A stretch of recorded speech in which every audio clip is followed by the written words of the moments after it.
It started in a place where nothing ever starts. Enfield, Illinois, April of 1973. A quiet farming town surrounded by fields, trees, and long stretches of darkness where the loudest sound at night was usually insects or the wind moving through corn. This wasn't a town built for legends or monsters. No folklore, no warnings passed down through generations, just ordinary people living ordinary lives, which is exactly why what happened there still feels so disturbing. On the night of April 25th, Henry McDaniel was at home, relaxed, doing nothing memorable. He later said the night felt normal right up until the moment it didn't. He heard a scratching sound near his front door. Light, slow, intentional. The kind of sound an animal makes when it's curious, not aggressive.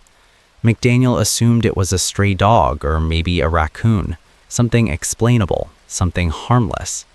When he opened the door, his brain struggled to process what his eyes were seeing, because standing just feet away from him was something that did not fit into any category he knew.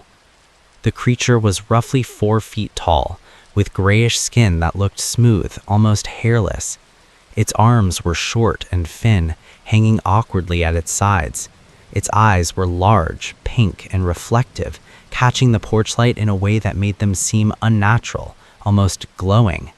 But the detail that froze McDaniel in place, the detail he could never stop thinking about, was the way it stood. 2 small legs in front, and 1 large, powerful leg behind them. 3 legs. Not a deformity, not an injury, a structure that looked intentional. Before McDaniel could react, the creature lunged forward and let out a sound he would later struggle to describe. It wasn't a growl or a roar. It was a sharp, piercing scream mixed with a hiss, a sound that felt less like a threat and more like a warning that something very wrong had entered his world. McDaniel slammed the door shut, grabbed his rifle, and fired through the door without stopping to think. The gunshot echoed across the fields, shattering the quiet of the night. When he finally opened the door again, the creature was gone. There was no blood, no body, no sign that he had hit anything at all. But the ground told a different story. In the soft soil outside his home were clear footprints, 3 of them, deep impressions spaced far apart, suggesting whatever made them wasn't walking, it was jumping, and it was strong. Normally, this is where stories like this end. 1 frightened man, 1 strange encounter, fear exaggerating reality. Except Enfield didn't let it end there. Within hours, neighbors began reporting similar sightings. People who had not spoken to McDaniel, who had nothing to gain from repeating his story, described the same creature, the same size, the same gray skin, the same unnatural scream, the same way of moving, hopping instead of running. Police were called, and this is where the story takes a turn that makes it harder to dismiss. The officers didn't laugh, they didn't roll their eyes. They examined the footprints and documented them. They noted that the spacing and depth didn't match any known animal in the area. They searched the nearby fields and woods and found nothing. No tracks leading away, no sign of where it went, as if it had appeared, terrified people, and then simply removed itself from reality.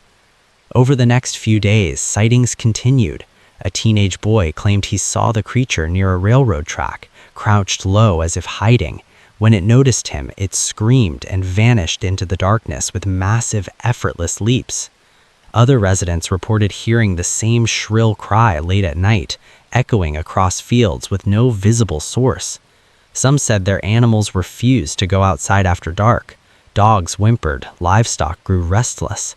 Something had changed in the atmosphere of the town, even for people who never saw the creature themselves. Then, just as suddenly as it began, the sightings stopped. No dramatic ending, no final confrontation, no explanation. The Enfield Monster simply disappeared, leaving behind verified witnesses, strange footprints, and police reports that never reached a satisfying conclusion. Over time, theories took over. Some suggested it was a deformed kangaroo that had escaped captivity. Others claimed it was a hoax fueled by fear. but none of the theories fully explain the three-legged structure, the scream, or the consistency of the reports from people who had nothing to gain by lying. Here's the part that quietly unsettles people who look too closely at this case. Enfield wasn't trying to become famous. There was no internet, no viral videos, no money to be made from attention. These were ordinary people reporting something they genuinely could not understand. And the town didn't build a legend around it. They moved on, almost like they wanted to forget it ever happened. But the question never really goes away. If the Enfield Monster was just fear, why did so many people describe the same impossible details? And if it wasn't fear, then what exactly visited that town for a few nights in 1973, screamed into the darkness, left physical evidence behind, and vanished without a trace? Because the most uncomfortable possibility isn't that the story is false, it's that for a brief moment, something unknown crossed into a place it didn't belong, and then left, as if it had never been there at all. What makes the Enfield Monster linger in people's minds isn't just how it looked, it's how little sense the timing makes. Multiple sightings spread across days from people who didn't coordinate, and a town with no history of mass hysteria. This wasn't a crowd panicking together, it was individuals encountering something alone, then realizing later that others had seen the same thing. That's the kind of detail that usually breaks hoaxes apart, not strengthens them. And then there's the behavior. If this were a wild animal, it was unlike anything native to the region. No fur, no familiar movement, no known predator screams like that. Animals also don't typically approach lit homes, scratch at doors, then retreat silently after gunfire without leaving blood or signs of injury. That pattern doesn't fit survival behavior. It feels deliberate, almost cautious, like whatever this was didn't want a confrontation, just awareness. Some people point to the idea of a misidentified animal and stop there, but that explanation avoids the hardest part of the story, the three-legged movement. Not a limp, not a wound. Witnesses consistently described a powerful rear leg doing most of the work, allowing the creature to leap distances that shouldn't be possible for its size. That's not how injured animals move. That's how something built for jumping moves. There's also the silence after. No follow-up sightings, no escalation, no gradual fading, just an abrupt end. In most real animal cases, sightings increase as attention grows. Here, attention grew, police got involved, and then everything stopped, almost as if whatever was there realized it had been noticed. And maybe the strangest detail of all is how little Enfield talks about it now. The town never leaned into the legend. No tourist signs, no festivals, no attempt to capitalize on it. People who lived there often speak about it reluctantly or not at all, as if forgetting is easier than explaining.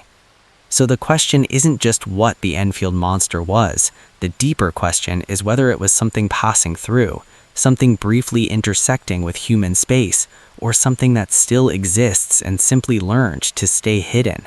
Because if this was just a mistake or mass fear, it should collapse under scrutiny. Instead, the more carefully you look at it, the less comfortable the simple explanations feel. And that's usually the point where stories like this stop being entertainment and start becoming personal. Because once you accept that something unexplained may have happened there, you're forced to ask a quieter question. If it could happen in a small, ordinary town in 1973, how many similar moments have happened elsewhere, unnoticed, undocumented, and forgotten, simply because no one wanted to believe them?